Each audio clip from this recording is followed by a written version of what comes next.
تفهموا ان دوركم اساسي. ان الله سبحانه وتعالى عندما قال نكتب ما قدموا واثارهم، يعني الله قادر يجعل كان يوم القيامه لا ذي يستاهل الجنه يدخلها الجنه وذي يستاهل النار يدخلها النار، ما يحتاج 50,000 سنه، لانه لا يسأل عما يفعل وهم يسألون.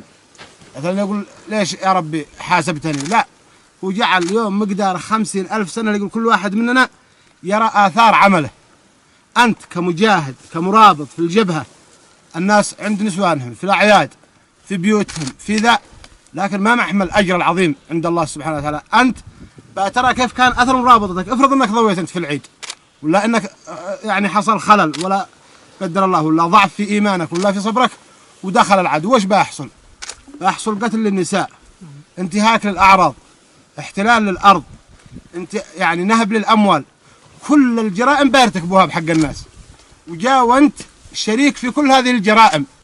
حين يقول الله نكتب ما قدموا آثارهم، ما هو صدق انها آثار يديك، بعضهم بيقولوا انها آثار الصلاة، انك لا صليت الظهر نيف لا صلي العصر الله نياك، لأجل ربي يكتب لك آثار يديك، آثار عملك، آثار تفريطك أو آثار عملك الصالح.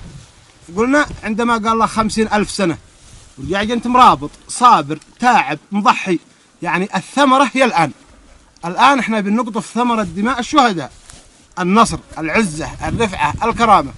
عندما يحصل خلل يفهم الإنسان أنه قد يكون شريك في كل أعمال الباطل في هذا الزمان. كان سيدي حسين رضوان الله عليه بيقول، قال ما أمريكا وإسرائيل إلا جريمة من جرائم تقصير العرب. شوفوا ايش يسبر أمريكا وإسرائيل، تقتل وتفتك وتنتهك وتنشر المخدرات، الخمور، الزنا، القتل، السرقة، كل الجرائم يفعلها أمريكا. قال سيدي حسين ما هي إلا جريمة من جرائم تقصير العرب، يعني إن العرب شركاء في كل جريمة تعملها أمريكا. ليش؟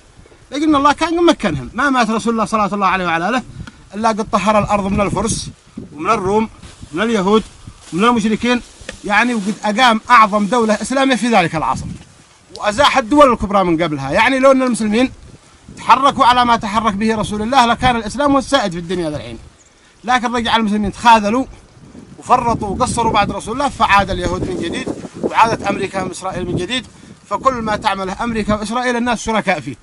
فقصد عندما يجوا الناس قد ضحوا بخيرة شبابهم وخيرة رجالهم، وعاد احنا ذي قال الله من المؤمنين رجال صدقوا ما عاهدوا الله عليه فمنهم من قضى نحبه ومنهم من ينتظر وما بدلوا تبديلا. نسأل الله أن نكون نحن ممن ينتظروا وما بدلوا تبديلا. قد جادي قضوا نحبهم وضحوا على أرقى درجات التضحية. فعندما يقصر الناس ولا يتخاذلوا وجاء خرق ميداني وخلل، هنا بيدخل العدو يرجع تداعى بعدها. عندما يحقق خرق في ذا الجبهة فيشجع على الجبهة الأخرى، وحصل خرق ودخل وقتل وأفسد وأجرم وانتهك وفعل كل الأفاعل، وجاء واحد شريك في كل جريمة يعملها العدو. لذلك ولا يثبت وقوي الشوكة الحق واندحر الباطل وأمنوا الناس وعزتهم وكرامتهم وشرفهم. جاءوا أنتم شركاء في كل ذا العزة ذي الناس فيها، الأمن، الاستقرار. حين ترى الطفل بيلعب والامرأة آمن على عرضها، آمن على زوجها، آمن على أطفالها، آمن على بيتها، جاءوا أنت شريك في كل هذه الأعمال. لذلك التقصير، الذنوب، المعاصي، حين قال الله إن الذين تولوا منكم يوم التقى الجمعان إنما استزلهم الشيطان ببعض ما كسبوا. إن المعصية، الذنب، التقصير بيترك أثر في نفسية الإنسان، ما بيجوا عاده مؤهل للمواجهة. ذي بتراهم بيتراجعوا، كثير من الناس قد يسقط يعني في اللحظات الأخيرة وسقط مع الثبت. ليش؟ إن الذين تولوا منكم يوم التقى الجمعان إنما استزلهم الشيطان ببعض ما كسبوا. أحيانا الذنوب، المعاصي، الكسب السيء يتأثر على نفسية الإنسان ما عاد يثبت إلى آخر المطاف. لذلك بنقول الصبر هو مثل الصيام. مثلا الحين تصوم لا ظهر، واحد ما بيصوم، واحد من خبر الصوم لا ظهر، قال هذاك باقي لك نص الأجر. أشكال من ذي ما بيصوم من مرة. واحد ما هو ضخم صام لا عصر، قال باقي أشكال من ذي ما بيصوم من مرة وأشكال من ذي بيصوم ساعة عصر. لو المسألة مسألة لقاط حسنات أبدا، ضروري الصوم لا مغرب لكي تحصل على الأجر.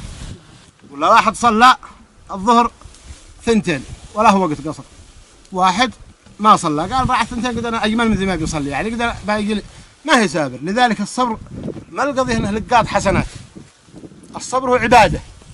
صبر الناس صبر أساسي لما تحصل على الثمرة، ولا قد تصبر يقول لك سنة و7 أشهر وأنت صابر مضحي، واليوم تضيع ودخل العدو، وش جاء فايدة صبرك؟ بيجي كذا ورجع تخسر صبرك، بل ستحاسب عليه.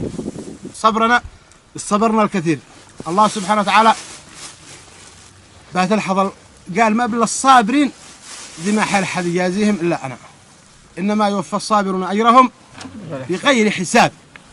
يعني لذلك الصبر لأنه أساسي.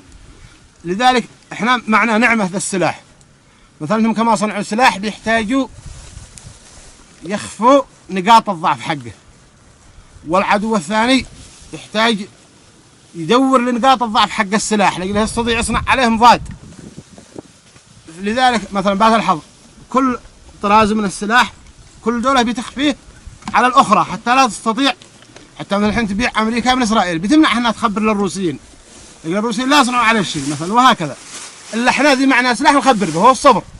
كلما عرف العدو صبرنا وإيماننا واستبسالنا بيقتل. لذلك هي مسؤولية على الطرفين، على القيادة وعلى الجنود. مسؤولية على الطرفين، على القيادة وعلى الجنود.